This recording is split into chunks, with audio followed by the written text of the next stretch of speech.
क्यों मारे, क्या किए, कुछ नहीं। वो इधर आके अभी लगा रहे हैं खेत में। अच्छा, पानी चलेगा कि नहीं? काम में भी चल रहे। तुरंत गाड़ी पर से उतर के ऐसे पकड़ लिया एक गला, तो ऐसे खींच के लाके यही पे 2 हाथ पकड़े और 5 पकड़े हैं, मेरी पति का गले बताइए इसके सामने बताइए। वो चिल्ला रहे थे मुझे बचाओ, लोग मार देंगे, मुझे बचाओ, कोई बचाओ। उधर से एक आदमी दौड़ के आए, वो मेरे फंसू लगेंगे, दौड़ के आए उनको बचाने के लिए, उनके पेट में चाकू मारे। ऐसे झुके नहीं होते, उनका पूरा फेफड़ा लाश सब बाहर आ गया होता। अब भर्ती है देवरिया मेडिकल में, पैसा में भर्ती है।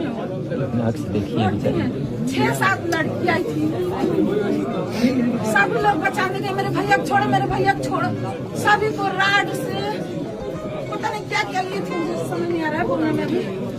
तड़क उन लड़कियों को सभी को मार के घायल किए।